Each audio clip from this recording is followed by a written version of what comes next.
کیا آپ یقین کر سکتے ہیں کہ دنیا کے سب سے بڑے ذخائر پر قبضے کے لیے ایک ملک کے صدر کو گرفتار کر کے اور وہ بھی اپنے گھر میں اور دوسرے ملک میں لے جا کے وہاں پہ جیل میں ڈالا گیا ہے؟ جی ہاں، ایک ایسا ملک جہاں 17 ٹریلین ڈالرز کا تیل ایک زمین کے اندر موجود ہے، اتنا تیل کہ پوری دنیا میں اس کا کوئی اور مثال ہے ہی نہیں۔ لیکن آج اس ملک کا کنٹرول اس کے اپنے لوگوں کے پاس بالکل بھی نہیں ہے، بلکہ سب سے بڑی طاقت امریکہ کے پاس ہے۔ یہ کہانی ہے وینزویلا کی، جہاں جمہوریت بچانے کے لیے کیا کیا ہو گیا۔ آج میں آپ کو آسان لفظوں میں بتانے والا ہوں، ویڈیو آخر تک دیکھیں۔ ناظرین، امریکہ سے تقریباً 1700 کلومیٹر دور واقع یہ ملک وینزویلا کے نام سے قدرت کا ایک کرشمہ ہے۔ تیل، منرلز، سونا، سب کچھ یہاں پہ زمین کے اندر ہی دفنا ہے۔ لیکن سوال یہ ہے کہ یہ ملک پھر غریب کیوں ہے؟ اصل مسئلہ یہ ہے کہ وینزویلا کے پاس نہ جدید ٹیکنالوجی ہے اور نہ مہنگے مشینیں ہیں،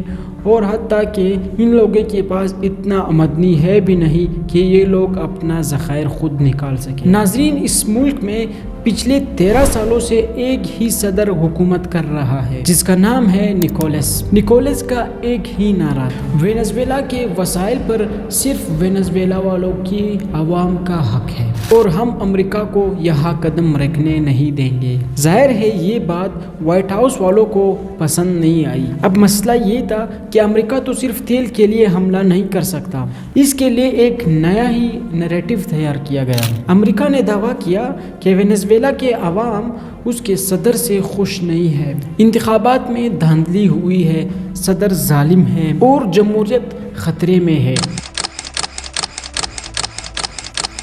پھر وہ ہوا جس کا کسی کو تصور بھی نہیں تھا۔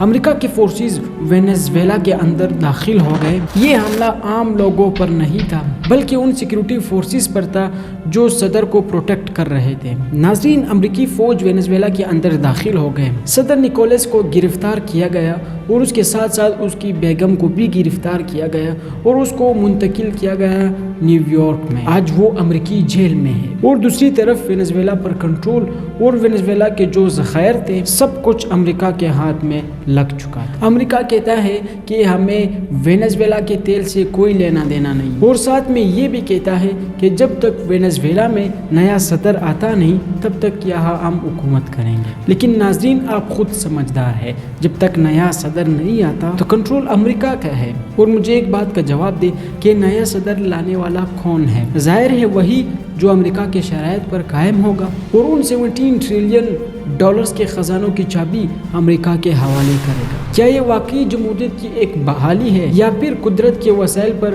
قبضے کا ایک نیا پلاننگ، یعنی ایک نیو وار؟ کیا اب وینزویلا آزاد ہوگا یا نہیں؟ اپنی رائے کمنٹ سیکشن میں ضرور بتائیے، اور اسی کے ساتھ مجھے دے اجازت۔ اللہ حافظ۔